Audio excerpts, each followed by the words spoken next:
আসসালামু আলাইকুম। প্রিয় দর্শক, নিশ্চয়ই আপনাদের প্রায় সবারই চোখে পড়েছে গত কয়েকদিন ধরে সামাজিক যোগাযোগ মাধ্যমে একটি খবর ছড়িয়ে বেড়াচ্ছে যে ঢাকা সেনানিবাসে স্থাপিত স্মৃতিস্তম্ভ শিখা অনির্বাণ নিভিয়ে ফেলা হয়েছে।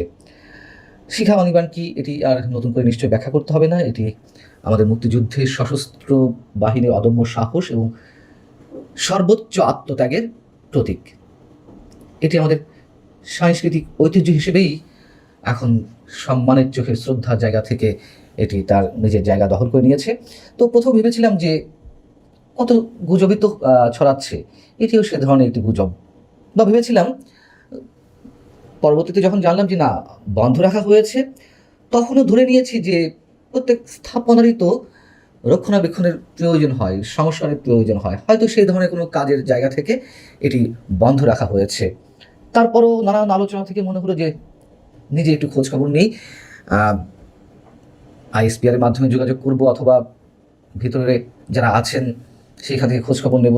তার আগেই দেখলাম ইংরেজি দৈনিক দ্য নিউ এজ একটি খবর প্রকাশ করেছে মঙ্গলবারই। সেখানেই দেখছি যে খোদ আন্তঃবাহিনী জনসংযোগ পরিদপ্তর আইএসপিআর থেকে জানানো হয়েছে শিখা অনির্বাণের শিখাটি জ্বালানো বন্ধ রাখা হয়েছে। কারণ কি? নিউ এজের পক্ষ থেকে জানতে চাওয়া হয়েছিল, লিখিতভাবে আইএসপিআর যেটি জানিয়েছে তা হচ্ছে মধ্যপ্রাচ্যের সাম্প্রতিক অস্থিতিশীলতা এবং এর ফলে সৃষ্ট বৈশ্বিক জ্বালানি পরিস্থিতির পরিপ্রেক্ষিতে বাংলাদেশ সরকার বেশ কিছু মিতব্যয়িতা ও জ্বালানি সাশ্রয়ী পদক্ষেপ গ্রহণ করেছে। খেয়াল করুন কথাগুলো। এসব পদক্ষেপের অংশ হিসেবেই ঢাকা সেনানিবাসের শিখা অনির্বাণ 2026-এর 2রা মে থেকে আর অবিরাম জ্বালিয়ে রাখা হচ্ছে না। কি ভয়ঙ্কর! কিছু মিতব্যয়িতা আর জ্বালানি সাশ্রয়ী মানে কি? মানে জ্বালানি সাশ্রয়ের জন্য এত এত বিষয় থাকতে সরাসরি চোখ গিয়ে পড়লো শিখা অনির্বাণের উপরে। আর সেনাবাহিনী এখানে বলছে যে সরকারের জ্বালানি সাশ্রয়ী নীতি থেকে এই উদ্যোগটি নেওয়া হয়েছে। এখানে অস্পষ্ট যে সরকারের নির্দেশে এটি করা হয়েছে নাকি সরকারের জ্বালানি সাশ্রয়ী নীতির জায়গা থেকে সেনাবাহিনী স্বপ্রণোদিত হয়ে এটি করেছে আমরা জানি না। যেটিই হোক, মুক্তিযুদ্ধের ক্ষেত্রে কোনো বিষয়ের সাথে কোনো আপোষ নেই, মুক্তিযুদ্ধের কোনো চেতনার সঙ্গে। আসলে কি হচ্ছে? মানে শিখা অনির্বাণে এত পরিমাণ গ্যাসের অপচয় হয়, আমি হিসাবটি দেব কতটুকু কি অপচয় হয়।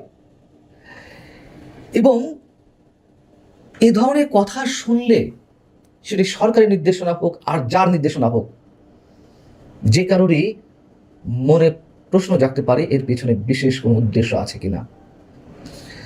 ডক্টর ইউনূস যে রিসেট বাটনে প্রেস করতে চেয়েছিলেন তা নয়, তিনি তো প্রেস করেছিলেন।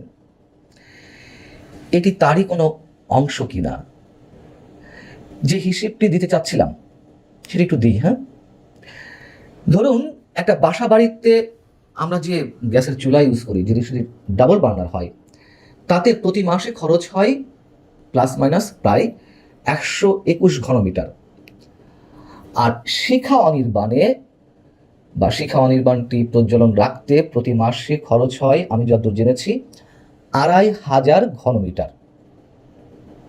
অর্থাৎ একটা বাসা বাড়িতে যে ডাবল বার্নার চুলা ইউজ করা হয় সেরকম মোটামুটি হয়তো 18 থেকে 20টি চুলার সমান, মাত্র 18 থেকে 20টি ডাবল বার্নারের চুলার সমান। প্রতি ঘনমিটারে কয় টাকা খরচ হয়? আবাসিক ক্ষেত্রে 9 টাকা, আর বাণিজ্যিক ক্ষেত্রে 30 টাকা। তো আমি আবাসিক হিসেবে যদিও ধরি 9 টাকা হিসেবে যদি ধরি, শিখা অনির্বাণটি প্রজ্বলিত রাখতে খরচ হওয়ার কথা মাত্র প্রায় 22,000 টাকার মতন। আপনারা হিসাব করে দেখুন। এবার আসুন, সারা দেশে যেই গ্যাস ডিস্ট্রিবিউশন কোম্পানিগুলো রয়েছে সবার মাধ্যমে সরবরাহ করা হয় কত ঘনমিটার গ্যাস? 1500 মিলিয়ন ঘনমিটার। অর্থাৎ বছরে প্রায় 18,000 মিলিয়ন ঘনমিটার গ্যাস সরবরাহ করা হয়। চাহিদা হয়তো বেশি, কিন্তু সরবরাহ করা হয় এর পাশাপাশি। এবার আসুন, এই যে 18,000 মিলিয়ন ঘনমিটার গ্যাস সরবরাহ করা হয়, তার মধ্যে সিস্টেম লস 7 থেকে 8%। আমি যদি 7%ও ধরি, মানে সিস্টেম লসটা এই 7% হিসেবে বছরে হয় 1250 মিলিয়ন ঘনমিটার বা 125 কোটি ঘনমিটার। এবার আবাসিক হার যে 9 টাকা পার ঘনমিটার, সেটি দিয়েই গুণ করুন, তাতে সিস্টেম লস হয় 1100 কোটি টাকারও বেশি। আর এই সিস্টেম লসের একটি বড় অংশ যায় চুরির মধ্যে। যেখানে চুরি ঠেকানো যাচ্ছে না, শত শত কোটি টাকার গ্যাস চুরি হচ্ছে, শত শত কোটি টাকার গ্যাস। যেখানে অপচয় হচ্ছে অন্যান্য নানাভাবে। সরকারি অফিস আদালতগুলোতে দেখুন, কর্মকর্তা বা কর্মচারীদের কক্ষে কেউ নেই, ঘন্টার পর ঘন্টা যেভাবে বিদ্যুৎ, যেভাবে ইলেকট্রিক বাল্ব জ্বলছে, সেসবের দিকে কোনো খেয়াল নেই। অথচ শিক্ষা অনির্বাণী সব দোষ করে ফেললো। মাত্র যেখানে মাসে খরচ 22,000 কোটি টাকা, বছরে আর কতই বা হবে? 2-2.5 লাখ টাকা।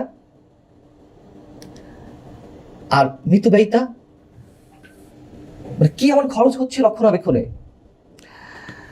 আইএসপিআর আরও যেটি বলছে যে তারা দাবি করছে শিখা অনির্বাণের অবিরাম প্রজ্বলন সাময়িকভাবে বন্ধ রাখার বিষয়টি কোনোভাবেই এর ঐতিহাসিক গুরুত্ব বা প্রতীকী মর্যাদাকে ক্ষুণ্ণ করে না। মুখে বললেই তো হবে না। সেনাবাহিনী যাই মনে করুক, সরকারি নির্দেশনাতে যদি এটি হয়ে থাকে, তাহলে আমাদের সামনে আসলে কোন চিত্র উপস্থাপন করা হচ্ছে, কোন মেসেজটি যাচ্ছে মানুষের কাছে, কার পরামর্শে সরকার এই কাজটি করলো? প্রধানমন্ত্রী কি নিজে জানেন এমন একটি সিদ্ধান্তের কথা, শিক্ষা অনির্বাণের শিক্ষা নিভিয়ে রাখার কথা? উগ্রবাদীরা দেখলাম যে এই শিক্ষা অনির্বাণ নিয়ে নানান ধরনের প্রশ্ন তুলছে নতুন করে, যে শিক্ষা অনির্বাণ অবশ্যই ইসলামী দৃষ্টিতে কোনো প্রকারের কোনো বৈধতার মধ্যে পড়ে না। ইসলামে অগ্নিপূজা নিষিদ্ধ, অবশ্যই ইসলামে অগ্নিপূজা নিষিদ্ধ, কিন্তু শিক্ষা অনির্বাণকে কেউ পূজা দিচ্ছে?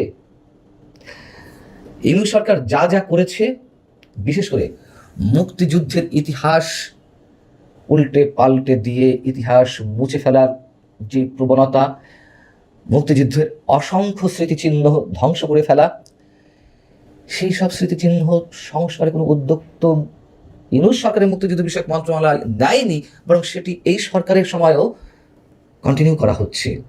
আপনারা জানেন যে কীভাবে ধ্বংস করা হয়েছে, সেগুলোর কোনোটি সংস্কারের উদ্যোগ আছে? বরং মুক্তিযোদ্ধাদের সমান ভাতা দেওয়ার উদ্যোগ নেওয়া হয়েছে এই সরকারের সময় থেকে। এদিকে চারিদিকে আন্তর্জাতিক জঙ্গি সংগঠন আইসিস কিংবা তালেবানের যে পতাকা, সেই পতাকার যেই আদলে পতাকাতে ছেয়ে গেছে দেশের বিভিন্ন স্থান। জামাতে ইসলামী এবার দলীয়ভাবে শহীদ মিনারে ফুল দিল। জামাতে আমির কি বলছিলেন, যে এটি রাষ্ট্রীয় আচার, তাই আমরা এটি পালন করতে এসেছি। মানে রাষ্ট্রীয় আচার, তারা এখন বিরোধী দলে, এই জন্য তারা এটি পালন করতে বাধ্য হচ্ছে। তারা আন্তরিকতার সঙ্গে কিংবা শ্রদ্ধার জায়গা থেকে এখনো এই জায়গাটি, মানে এই বিষয়টি বিশ্বাস করে না। সরকার যদি মৃত্যুবায়িতার প্রশ্ন এনেই থাকে, তাহলে ভেঙে ফেলা হোক সাভারে আমাদের জাতীয় স্মৃতিসৌধ। তার কারণ ওটিও তো রক্ষণাবেক্ষণে অনেক টাকার প্রয়োজন হয়। মুক্তিযুদ্ধ সংক্রান্ত যে নানান স্থাপনা আছে, এখনো পর্যন্ত টিকে আছে, সব ধ্বংস করে ফেলা হোক। সোহরাওয়ার্দীতে চিরন্তন শিখা, সেটিও নিশ্চয়ই বন্ধ করে ফেলা হবে, নিভিয়ে ফেলা হবে।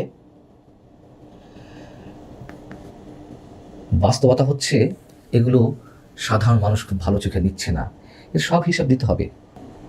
আমি সবসময় একটি কথা বলি, এই দেশের 90 থেকে 95% মানুষ এখনো যে দলের অনুসারী হোক না কেন, মুক্তিযুদ্ধের চেতনার সাথে আনকম্প্রোমাইজড। তারা সবাই মুক্তিযুদ্ধের চেতনাকে লালন করেন।